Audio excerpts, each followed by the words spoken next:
Hi everybody, better late than never. We're going to go over the tips for writing your mini proposal. Cohort, you're writing a draft that we'll go over next week, and on-campus folks, we'll talk about this more next week, and then yours is due the following week.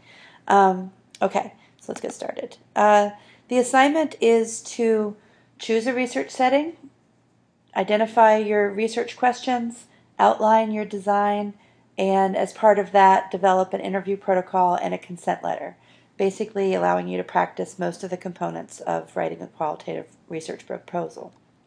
Your research setting needs to be a place you can already get into.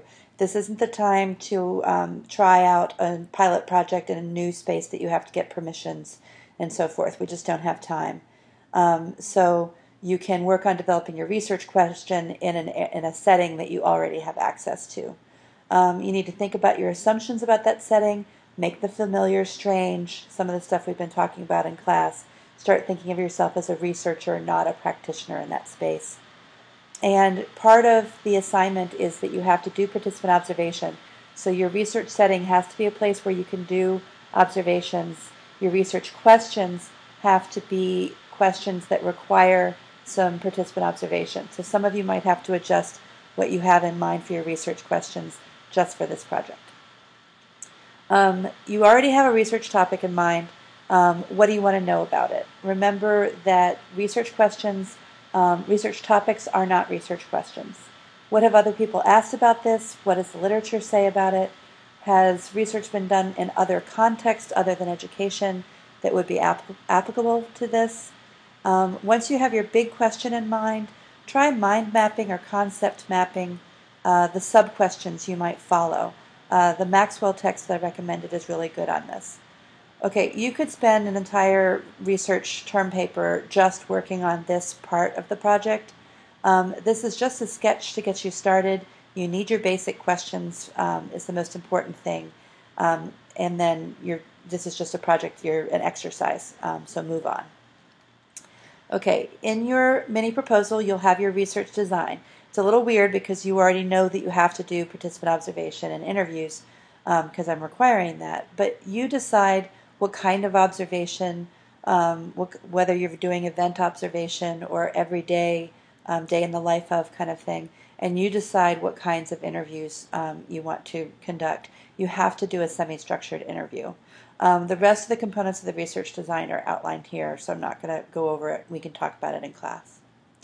You have to have an interview protocol, and this means writing out exactly how will the interview unfold as you imagine it. What will you ask? You have to do semi-structured. You can't do a questionnaire or a lot of closed-ended items, although you may have a couple of demographic questions.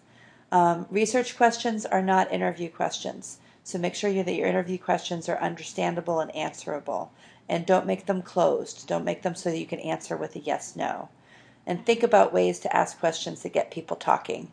You can use some props like looking at a picture or examining a document, that kind of thing. Okay, part of this, you also need to make sure that you have your consent letter. You can go to the IRB website to get the template. It's 6 pages long. You need to cut that down. Just make sure that in your letter or in your consent form that you have answered all the questions in the template. You don't have to include the questions that are there. And it kind of helps if you can try to get it to about 2 pages, a double-sided thing. Also consider writing an introductory letter to someone in the field that would explain your project in layperson terms. This is a helpful exercise to do at this point so that you're ready to answer questions or send an email, that kind of thing.